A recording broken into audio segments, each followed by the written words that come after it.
ঈদের প্রস্তুতি নিয়ে সবাই ব্যস্ত, তো আমিও সেম।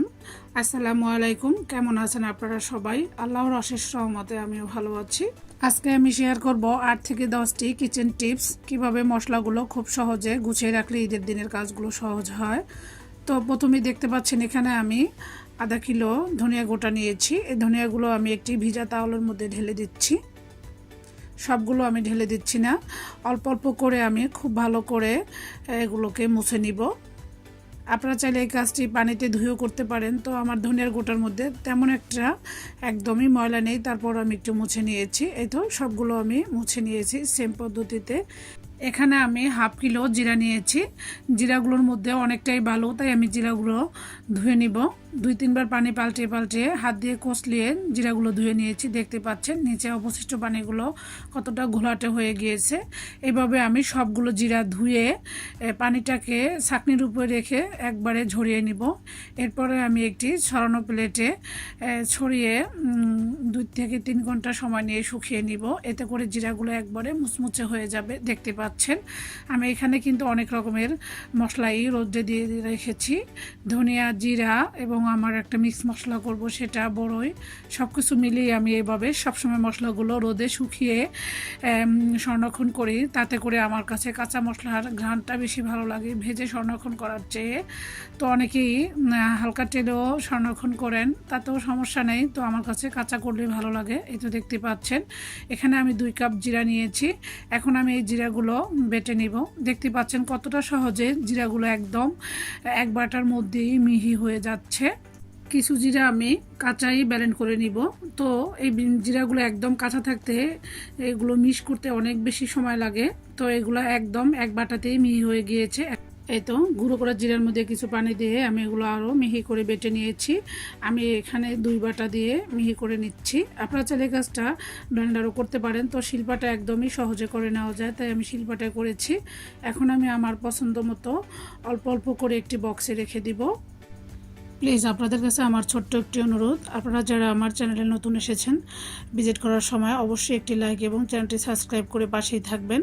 এই তো আমি একটি পদ্ধতিতে জিরা বেটে নিয়েছি। এখন আমি আরও কিছু জিরা নিয়েছি, এটা আমি ব্লেন্ড করে নিব। এই তো জিরাগুলো আমি খুব ভালোভাবে ব্লেন্ড করে নিয়েছি। এখন আমি একটি এয়ারটাইট ঝাড়ে ভরে রাখবো। এভাবে ভরে 6 মাস থেকে 1 বছর রেখে খেতে পারবেন। তো আমি সবসময় কাঁচা জিরা তরকারিতে দিতে পছন্দ করি। কষানোর সময় কাঁচা জিরাটা দিলে তরকারির ফ্লেভারটা খুব ভালো আসে। এখন আমি মুখটা খুব ভালোভাবে বন্ধ করে রেখে দিব। এরকম এয়ারটাইট ঝাড়ে রাখলে একদমই ঘ্রাণটা বের হয়ে যায় না, অনেক দিন পর্যন্ত সংরক্ষণ করে রাখা যায়। এখন আমি ওই যে আগে থেকে মুছে রাখা গোটা ধনিয়াগুলো খুব ভালোভাবে শুকিয়ে নিয়েছি। এখন একই ব্লেন্ডারে আমি এগুলো ব্লেন্ড করে নিব। এগুলো আমি অল্প অল্প করে ব্লেন্ড করে নিব, একবারে এগুলো মিক্স হতে চায় না। এভাবে অল্প অল্প করে ব্লেন্ড করে আমি চালনি দিয়ে চেলে নিব এবং অবশিষ্ট যেটা থাকে সেটাও আমি আবারও চেলে নিয়েছি। তো দেখতে পাচ্ছেন আমি এগুলো অল্প অল্প করে ব্লেন্ড করে এবং বাকি যেগুলো ছিল সেগুলো আবারও ব্লেন্ড করে অবশিষ্ট এইটুকু বের হয়েছে, এটা আমি ফেলে দিব। এখন এগুলো আমি একটি বড় কাচের জারে রেখে দিব। এভাবে ধনিয়ার গুঁড়া করে বছর জুড়ে খেতে পারেন। তো কোরবানির ঈদে তো অনেক বেশি রান্নাবান্না থাকে, তো অনেক বেশি মশলা ওর প্রয়োজন হয়। তো আমি একবারই বেশি করে করে নিয়েছি। এই তো আমার 2টি পদ্ধতি দেখানো হয়ে গিয়েছে।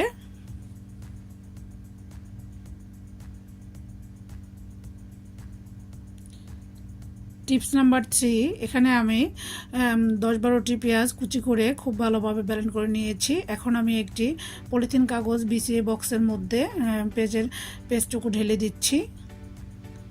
এভাবে ঢেলে আমি ডিপ ফ্রিজে সংরক্ষণ করে রেখে দিব 1 দিনের জন্য। 1 দিন পরে আমি নামিয়ে 5 মিনিট রেখে এভাবে তুলে একটি নাইফের সাহায্যে আমার পছন্দ মতো কাট করে নিব। আপনারা চাইলে আইস বক্সেও করে নিতে পারেন এবং সেম পদ্ধতিতে আদা রসুনও সংরক্ষণ করে রাখতে পারেন। তো এইভাবে যদি মশলাগুলো আগে গোছানো হয়, ঈদের দিন কিন্তু রান্না করতে একদমই ঝামেলা হয় না। এই তো দেখতে পাচ্ছেন একটি প্লাস্টিকের বক্সে ভরে ঢাকনা দিয়ে ঢেকে রেখে দিব। টিপস নাম্বার 4, আদা রসুন আমি ব্লেন্ড করে নিয়েছি। এখানে আমি আদা এবং রসুন, আদার পরিমাণ বেশি এবং রসুনের পরিমাণ একটু কম দিয়ে খুব ভালোভাবে ব্লেন্ড করে নিয়েছি। এটাও একটি বক্সে আমি ঢেলে নিচ্ছি। আমার কাছে মনে হয় আদা রসুন এবং রান্নার সমস্ত মশলাগুলো গুছিয়ে নিলে কাজের অর্ধেক চাপ কমে যায়। তো আমি সবসময়ই মশলাগুলো এইভাবে গুছিয়ে কাজ করতে পছন্দ করি। আমি দৈনন্দিন যে কাজগুলো করি তাও সবসময় মশলাগুলো কাটাকাটি করে গুছিয়ে রান্না করতে পছন্দ করি, সেটাই আপনাদের মাঝে শেয়ার করছি। এই তো এখানে আমি ভাজা জিরা ব্যালেন্ড করে নিয়েছি, এগুলো আমি একটি এয়ারটাইট ঝাড়ে ভরে রাখবো। যে কোনো গুঁড়া মশলাই এয়ারটাইট ঝাড়ে ভরে আটকে রাখলে 6 মাস থেকে 1 বছর খেলেও কোনো রকমই ঘ্রাণটা নষ্ট হয়ে যায় না। এ তো দেখতে পাচ্ছেন আমি এখন ঝাড়ের মুখটাকে বন্ধ করে দিয়ে দিব। এই তো আমার 5 নাম্বার টিপস হয়ে গিয়েছে। এখানে আমি কিছু পেঁয়াজ বেরেস্তা করে নিয়েছি। এই পেঁয়াজ বেরেস্তার ভিডিওটি আমার চ্যানেলে দেওয়া আছে, চাইলে দেখে নিতে পারেন। তো এখানে আমি আর সবগুলো A to Z ভিডিও দেখিয়ে ভিডিওটা বড় করতে চাই না, তখন আপনারা বোরিং হয়ে যাবেন, একদমই ভিডিও দেখতে চাবেন না। তাই আমি শর্টকাটভাবে ভিডিওটি আপনাদের মাঝে শেয়ার করছি।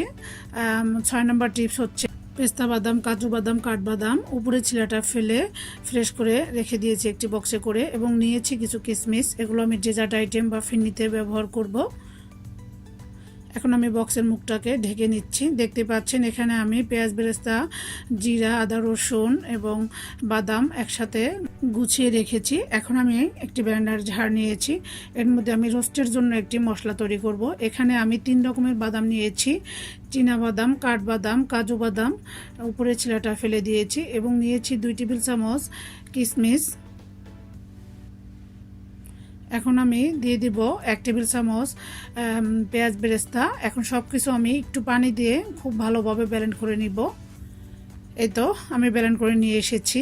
এভাবে আমি সব কিছু গুছিয়ে নিচ্ছি। আপনাদের যদি আমার ভিডিওটি ভালো লাগে প্লিজ লাইক, শেয়ার, কমেন্ট এবং সাবস্ক্রাইব করে পাশেই থাকবেন।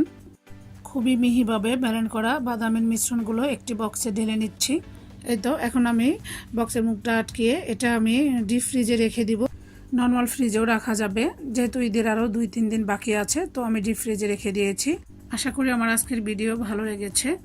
সবাইকে ঈদের অগ্রিম শুভেচ্ছা জানিয়ে আজকের মতো তাহলে এখানে বিদায় নিচ্ছি। আল্লাহ হাফেজ।